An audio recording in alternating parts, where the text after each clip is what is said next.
Hello guys, welcome back to impressive learning. Previous lecture में हमने उत्तराखंड में शासन करने वाले कत्यूर राजवंश के बारे में जाना था और हम कुछ कत्यूर राजवंश के शासकों को समझ रहे थे। मैंने आपसे कहा था कि जो हम कत्यूर राजवंश के शासक हैं उन्हें दो पार्ट्स में कवर करेंगे और पहला पार्ट हम इससे प्रीवियस लेक्चर में कवर कर चुके हैं। आज के लेक्चर में हम उसी कत्यूर वंश के शासकों को आगे बढ़ाते हुए अन्य कत्यूर राजवंश के शासकों के बारे में जानेंगे। तो आज का जो हमारा लेक्चर रहेगा वो भी हमारा कत्यूर राजवंश के शासकों के बारे में रहेगा। जो एग्जाम के पॉइंट से जो इम्पोर्टेंट फैक्ट होंगे हम उसे यहाँ पर कवर करते हुए चलेंगे और अलग अलग शासकों को भी यहाँ पर समझेंगे। तो चलिए जानते हैं कत्यूर वंश के अन्य शासक के बारे में।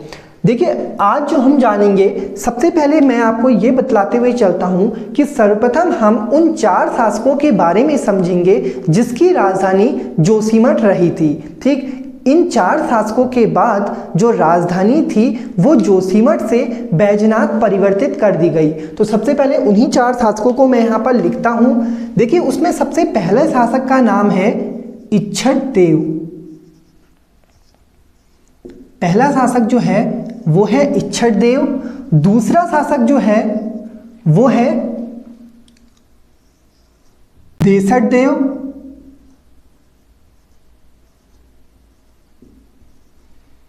तीसरा शासक जो इसमें आएगा वो आएगा पद्मदेव।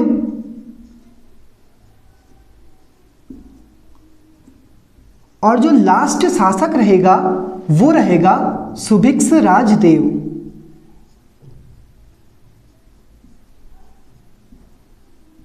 सुभिक्ष राजदेव। तो सबसे पहले हम इन चार शासकों के बारे में जानेंगे जिनकी राजधानी कहाँ रही थी, जोशीमठ रही थी। देखिए, सुभिक्ष राजदेव के बाद जो शासक आएगा वो अपनी राजधानी को जोशीमठ से बैजनाथ स्थानांतरित कर देगा। तो सबसे पहले हम जानते हैं इस इच्छट देव के बारे में। देखिए, इच्छट देव के बारे में दो पॉइंट ऐसे हैं जो एग्जाम की दृष्टि से महत्वपूर्ण हैं और उन दोनों पॉइंट को मैं यहाँ पर लिखवाते हुए चलता हूँ। ठीक है, पहला जो पॉइंट इसमें बनता है वो यह बनता है कि इच्छट देव जो था वो एक ब्राह्मण भक्त शासक रहा था। ब्राह्मण भक्त शासक रहा था। तो अगर आपका क्वेश्चन बने कि कत्यूर राजवंश का वह कौन सा शासक था जो ब्राह्मण भक्त शासक कहलाता था, तो उसका आंसर हो जाएगा इच्छट देव। तो इच्छट देव जो था वो प्रथम कत्यूर राजवंश का ब्राह्मण भक्त शासक कहलाता था। इसके अतिरिक्त जो दूसरा पॉइंट यहाँ पर निकल कर आता है वो ये आता है कि इसकी रानी का क्या नाम था। ठीक है, तो कभी कभी ऐसे क्वेश्चन बन जाते हैं। मैंने आपको बताया था कि रानी का नाम पूछ लेता है या फिर ये पूछ लेता है कि यह शासक किसका पुत्र रहा था।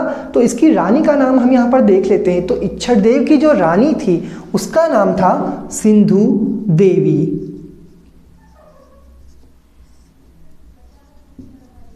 सिंधु देवी। तो इच्छट देव की रानी का नाम हो जाता है सिंधु देवी। देखिए, मैं उन्हीं पॉइंट्स को आपको यहाँ पर कवर करा रहा हूँ जो एग्जाम के उससे महत्वपूर्ण हैं। तो इसमें इच्छट देव में हमारे दो पॉइंट बन जाते हैं। पहला पॉइंट हमारा बनता है यह एक ब्राह्मण भक्त शासक रहा था और दूसरा पॉइंट ये बनता है कि इसकी रानी का नाम क्या था, सिंधु देवी रहा था। तो पहला जो इच्छट देव शासक था उसको कवर किया। अब आगे हम दूसरे शासक देसठ देव को समझ लेते हैं। तो कत्यूरी राजवंश का जो दूसरा शासक था उसका नाम था देसठ देव। देखिए, देसठ देव जो था वो एक दानी शासक रहा था। ठीक है, इसलिए दानी शासक रहा था और साथ साथ यह दीन दुखियों का रक्षक भी कहलाता था।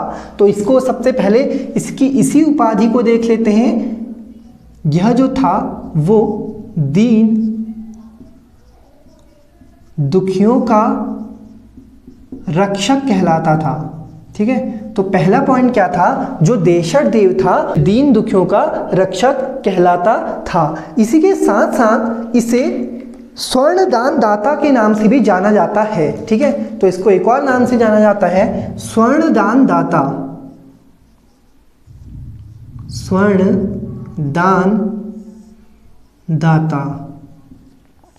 देखिए इच्छड़देव जो था वो देशड़देव जो था वो उसके शासनकाल में स्वर्ण की अपार मात्रा रही थी। ठीक है, इसीलिए यह स्वर्ण का अक्सर दान किया करता था, इसलिए इसको एक उपाधि दी गई, इसे बोला जाता था स्वर्ण दान दाता। और स्वर्ण दान दाता के साथ साथ यह दीन दुखियों का भी रक्षक रहा था। तीसरा जो है वो यह है इसके बारे में कि यह जो था शत्रुओं के प्रयास को विफल करने वाला शासक रहा था। शत्रुओं के प्रयास को विफल करने वाला शासक। ठीक है, तो इसके बारे में 3 पॉइंट ऐसे बन रहे हैं जो एग्जाम में आ सकते हैं। पहला पॉइंट यह है कि यह दीन दुखियों का रक्षक कहलाता था। दूसरा पॉइंट यह है कि यह जो था वो स्वर्ण दान दाता या फिर स्वर्ण का दान किया करता था। और लास्ट पॉइंट यह है कि यह शत्रुओं के प्रयास को विफल करने में सफल रहता था, यानी कि इसके टाइम पीरियड पर अनेक इसके शत्रु जो थे वो इस पर आक्रमण करते जा रहे थे और उसने उन सभी आक्रमणों को विफल कर दिया था। इसलिए हम कह सकते हैं कि देशड़देव एक कत्यूर राजवंश का एक सफल शासक रहा था। तो देशड़देव के बारे में हमारे 3 पॉइंट्स ये बन जाते हैं। तीसरा जो हम देखते हैं वो देखते हैं पद्मदेव को। ठीक है, तो तीसरा जो शासक रहेगा हमारा वो रहेगा पद्मदेव। इसकी जो तुलना करी जाती है वो कर्ण से करी जाती है, दधीची से करी जाती है और चंद्रगुप्त से भी इसकी तुलना करी जाती है। देखिए जो पद्मदेव था हमारा तीसरा जो हमारा शासक रहेगा पद्मदेव, वो क्या था, एक दानी शासक रहा था। ठीक है, बहुत अधिक दान करने वाला शासक रहा था, जिस कारण इसकी तुलना किन किन से करी गई है, कर्ण से करी गई है। इसकी जो तुलना करी गई है वो कर्ण से करी गई है, दधीची से करी गई है और चंद्रगुप्त से भी इसकी तुलना करी गई है। ठीक है, जो इसकी तुलना करी गई है वो किससे करी गई है, कर्ण से करी गई है, दधीची से करी गई है और चंद्रगुप्त से भी इसकी तुलना करी गई है। इसके अतिरिक्त इसने एक भूमि का भी दान किया था जो बद्रीनाथ में स्थित है। तो जिस पर आज बद्रीनाथ मंदिर बना हुआ है उस मंदिर की जो भूमि दान करी गई थी वो इसी पद्मदेव के द्वारा करी गई थी। तो बद्रीनाथ मंदिर की भूमि का भी इसने दान करा था।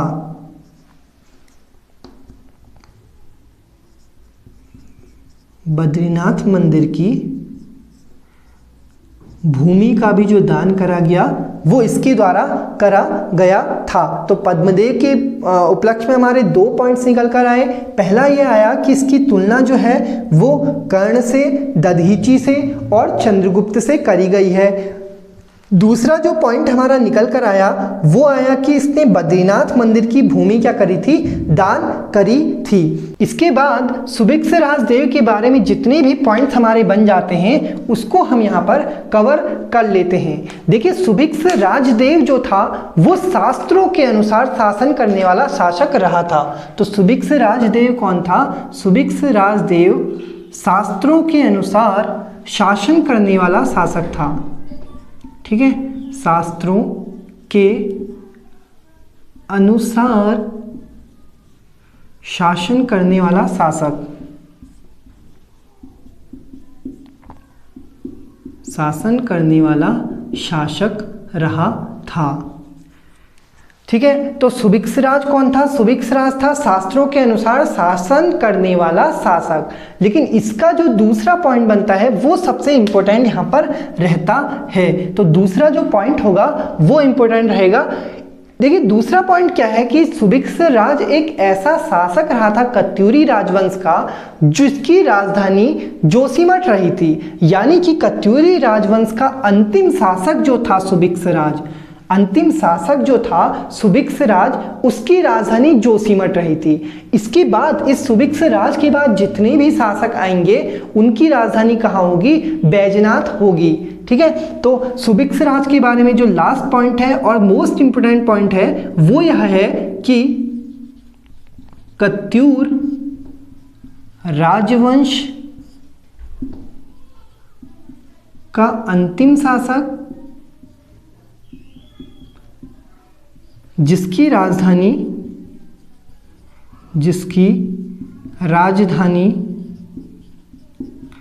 जोशीमठ रही थी।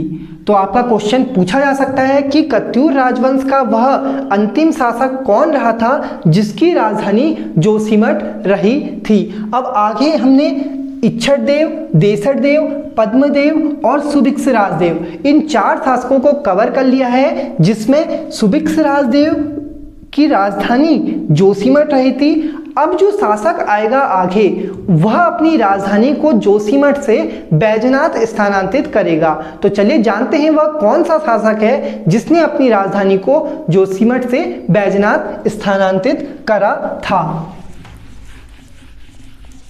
तो वह जो शासक था जिसने अपनी राजधानी बैजनाथ स्थानांतरित करी थी उसका नाम था नरसिंह देव। ठीक है, वो शासक था नरसिंह देव। तो नरसिंह देव के बारे में जो पॉइंट बनेगा वो यह बनेगा कि नरसिंह देव ने अपनी राजधानी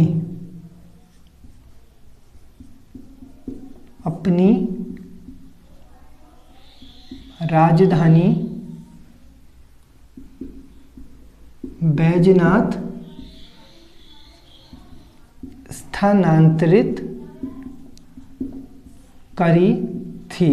ठीक है, तो जो सबसे पहला पॉइंट बनता है नरसिंह देव के बारे में वो ये बनता है कि इसने अपनी राजधानी को कहाँ स्थानांतरित करा था? बैजनाथ में स्थानांतरित करा था। इसके पश्चात 2 अन्य शासक रहते हैं, जिसमें सबसे पहला शासक आएगा साधुवर देव। ठीक है, जो सबसे पहला शासक आएगा वो आएगा साधुवर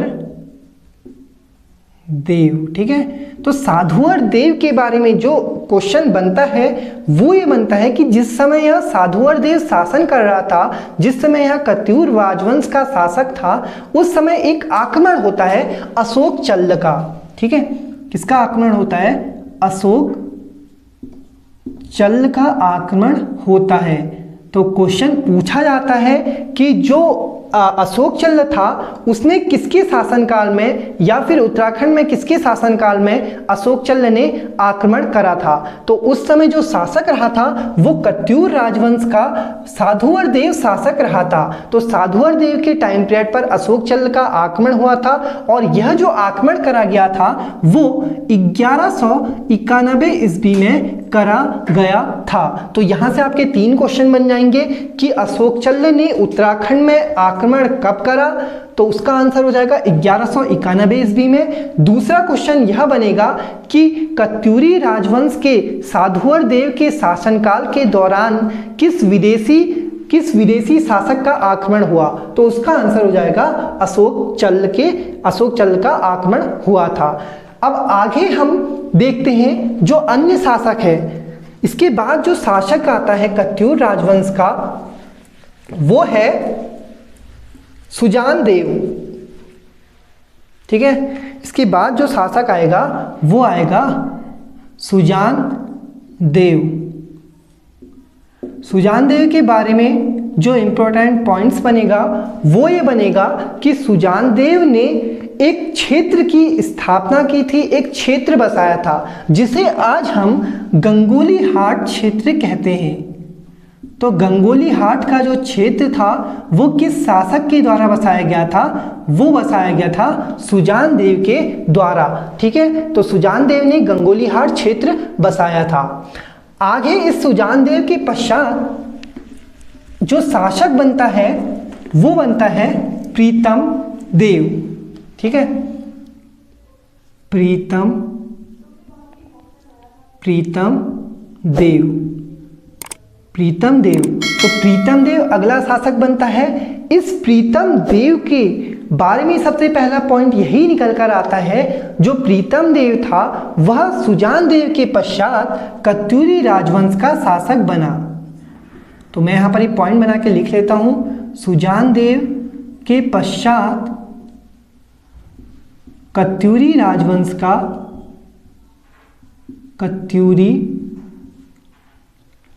राजवंश का शासक बना।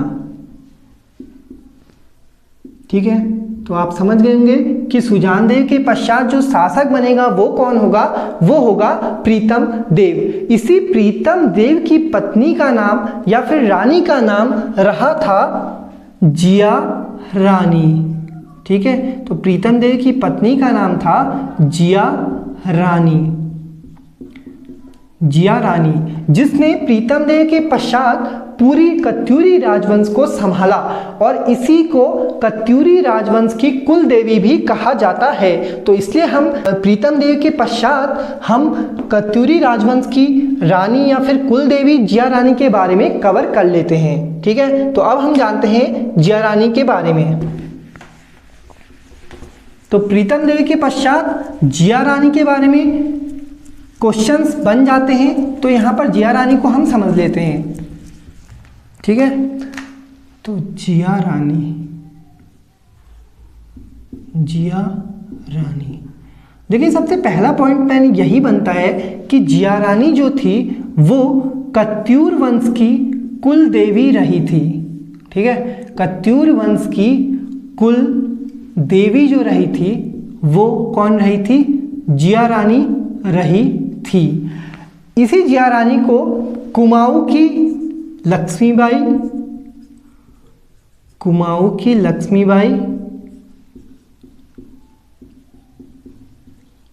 और कुमाऊं में न्याय की देवी भी कहा जाता है। कुमाऊं में न्याय की देवी भी कहा जाता है। तो कुमाऊं की लक्ष्मीबाई कहें या फिर कुमाऊं में न्याय की देवी कहें, यह दोनों ही किसको कहा जाता है, प्रीतम देव की पत्नी जिया रानी को कहा जाता है। जिया रानी का जो बचपन का नाम रहा था वो भी पूछा गया है एक बार। तो बचपन का जो इनका नाम रहा था वो रहा था मौला देवी।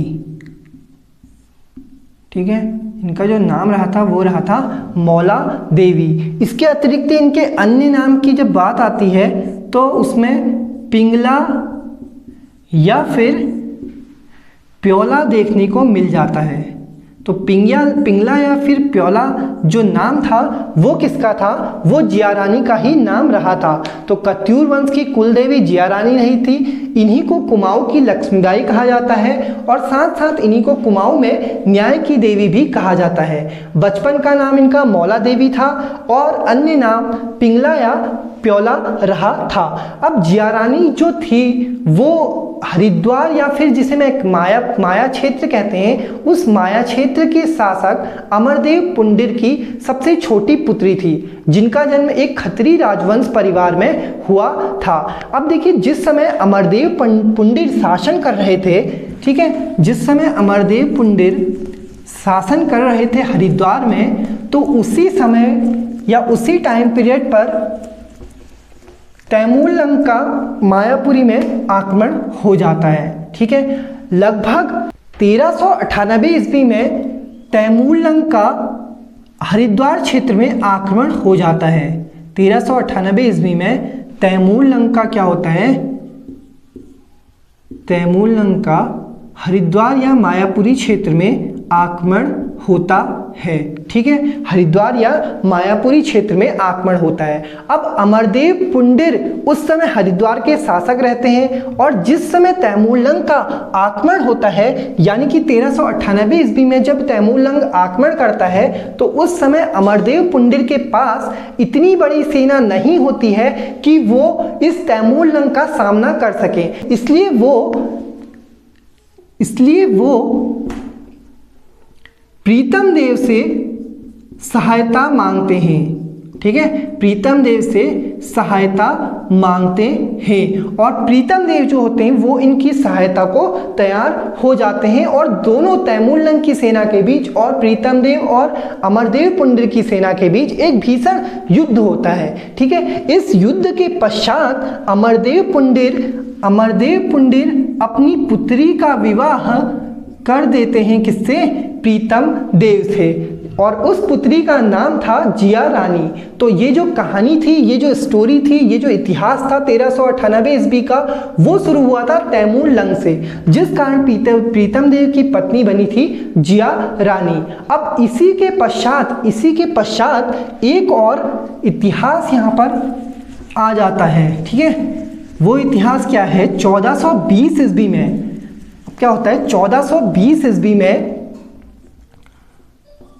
दिल्ली सैयद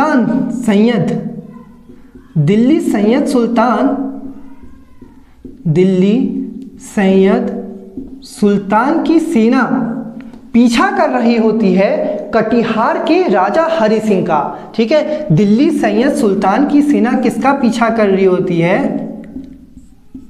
राजा हरि सिंह का, जो कहाँ के राजा होते हैं? जो कटिहार क्षेत्र के राजा होते हैं। अब ये हरि सिंह का जब पीछा करती है दिल्ली सैयद सुल्तान की सेना, तो हरि सिंह भागकर तराई क्षेत्र में आते हैं, यानी कि उत्तराखंड के क्षेत्र में, ये उत्तराखंड के तराई क्षेत्र में आते हैं। और जब ये उत्तराखंड के तराई क्षेत्र में आते हैं तो यह क्या करते हैं? यह जिया रानी से शरण मांगते हैं। ठीक है, उस समय जिया रानी इन्हें शरण देती है और इसी के पश्चात जो दिल्ली सैयद सुल्तान की सेना होती है, जब उसे इस बात का पता चलता है कि जिया रानी ने कटिहार के राजा हरि सिंह को शरण दी हुई है, तो एक भीषण युद्ध जिया रानी के बीच और दिल्ली सैयद सुल्तान की सेना के बीच होता है। ठीक है, तो अब क्या होता है? दिल्ली सैयद सुल्तान और किसके बीच? जिया रानी के बीच एक युद्ध होता है। और यह जो युद्ध था वो कहाँ लड़ा गया था? वो लड़ा गया था नैनीताल जिले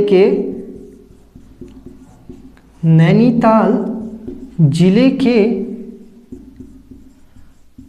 हल्द्वानी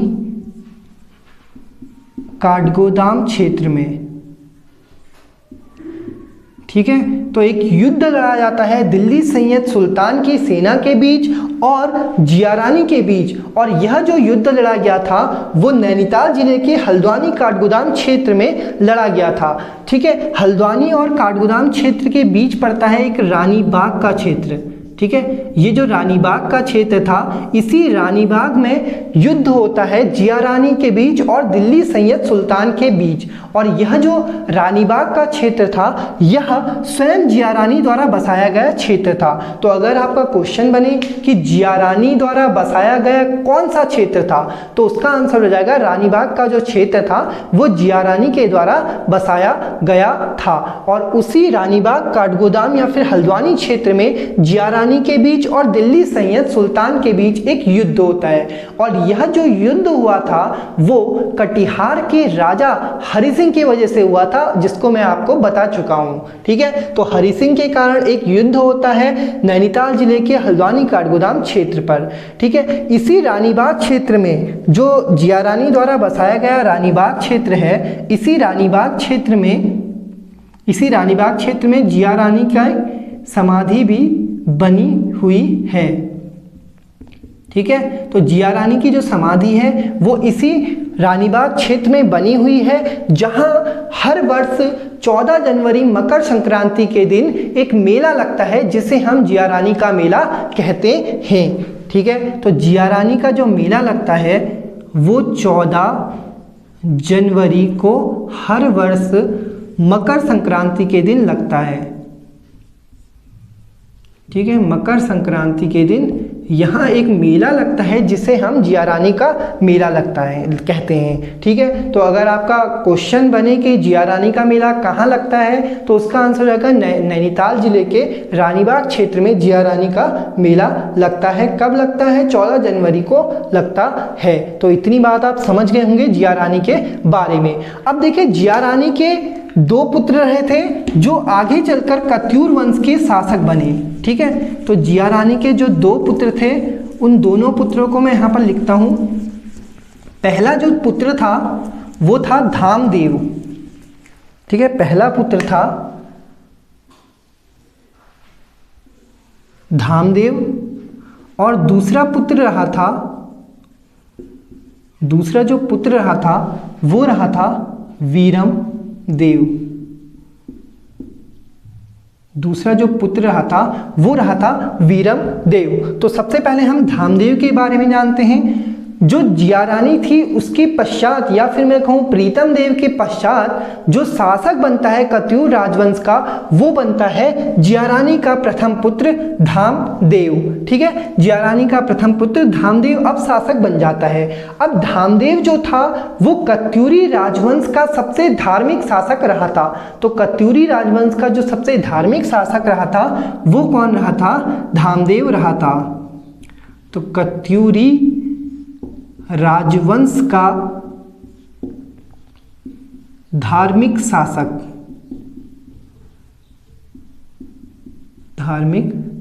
तो कत्यूरी राजवंश का जो धार्मिक शासक था वो था कौन? धामदेव। इसको वंशावली में किसी अन्य नाम से बताया गया है। इसे जो वंशावली हमें मिली है कत्यूरी राजवंश की, उसमें इसे दुला राजा नाम से बताया गया है। दुला राजा नाम से बताया गया है। किस में? वंशावली में।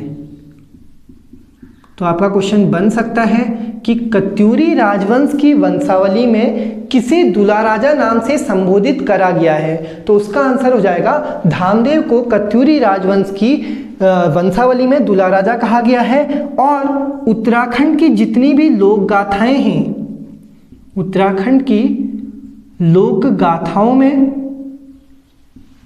और जागरों में इसे दुलाशाही बताया गया है।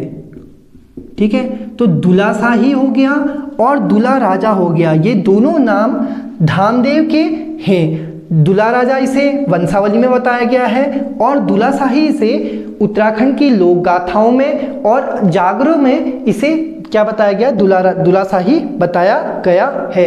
इसके अतिरिक्त जो धामदेव था उसने धामपुर नगर बसाया था। ठीक है, धामपुर जो क्षेत्र बसाया गया था वो किसके द्वारा बसाया गया था? वो इसी धामदेव के द्वारा बसाया गया था जो कत्यूर राजवंश का शासक रहा था। अब देखिए इतने पॉइंट्स हमारे एग्जाम के पॉइंट से बन सकते हैं। इसके पश्चात हम अब जानते हैं वीरमदेव के बारे में। वीरमदेव को एक अन्य नाम से या फिर इसको जागरों में, उत्तराखंड की प्रथाओं में इसे ब्रह्मदेव बताया गया है। ठीक है, इसे बताया गया है ब्रह्मदेव। तो वीरमदेव हो गया या फिर ब्रह्मदेव हो गया, ये दोनों ही एक शासक के नाम हैं। तो उत्तराखंड की जितनी भी लोक गाथाएं हैं या फिर अन्य जो जागर हैं उसमें इसे क्या बताया गया है? उसमें इसे ब्रह्मदेव बताया गया है। यह कत्यूरी राजवंश का सबसे क्रूर शासक रहा था। ठीक है, सबसे क्रूर शासक जो था वो कौन था?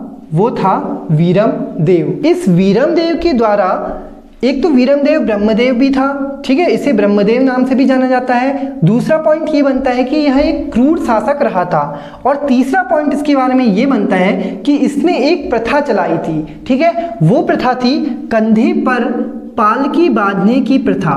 कंधे पर पालकी बांधने की प्रथा। तो कंधे पर जो पालकी थी, पालकी बांधने की जो प्रथा चलाई गई थी वो किसके द्वारा चलाई गई थी? वो इस वीरमदेव के द्वारा चलाई गई थी जो जिया रानी का ही पुत्र रहा था। देखिए मैंने आपको बताया यह एक क्रूर शासक रहा था और यही क्रूरता इसकी पतन की सबसे बड़ी कारण बनी थी। ठीक है, इसने क्या करा था? इसने अपनी मामी तिलोत्तमा देवी से जबरन विवाह करा।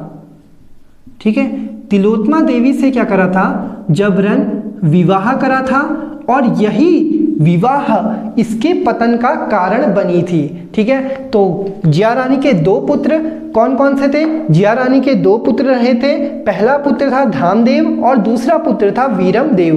तो वीरमदेव के बारे में जो हमने पॉइंट्स जाने वो यह है कि इसे ब्रह्मदेव भी कहा जाता था और दूसरा ये क्रूर शासक रहा था। इसने अपने कंधे पर पालकी बांधने की प्रथा चलाई थी और इसने अपनी मामी तिलोत्तमा देवी से जबरन विवाह करा था, जो इसके पतन का कारण बना। तो कत्यूरी राजवंश का जो सबसे लास्ट शासक है वह है उत्तम देव। ठीक है, उत्तम देव के बारे में 2 पॉइंट्स बन जाते हैं, जिसमें सबसे पहला पॉइंट है इसे उदयरेत भी कहा जाता है। ठीक है, तो उत्तम देव जो था वो कत्यूरी राजवंश का सबसे अंतिम शासक रहेगा। इसको उत्तराखंड की लोक गाथाओं में उदयरोत भी कहा जाता है। तो उदयरोत जो कहा जाता है वो किसे कहा जाता है? वो उत्तम देव को बताया गया है, उत्तम देव को कहा गया है। इसके अतिरिक्त जो खैरागढ़ का युद्ध था, इस खैरागढ़ के युद्ध में इसकी मृत्यु हो गई थी। तो ये लास्ट पॉइंट जो था हमारा वो उत्तम देव के अंतिम शासक, कत्यूरी राजवंश के अंतिम शासक उत्तम देव के बारे में रहा था। तो आज के लेक्चर में हमने जाना कत्यूरी राजवंश के जो अन्य शासक थे उनको। देखिए, आज के लेक्चर में हमने कत्यूरी राजवंश के सभी शासकों को कवर कर लिया है। आगे हम इस कत्यूरी राजवंश के मंत्रिमंडल, इनकी सेना और इनके जो अलग अलग पदाधिकारी थे, जो अधिकारी थे, उनके बारे में हम कवर करेंगे। तो अगर आपको हमारी वीडियो पसंद आई हो तो लाइक करें, शेयर करें और सब्सक्राइब करें। Thanks for watching.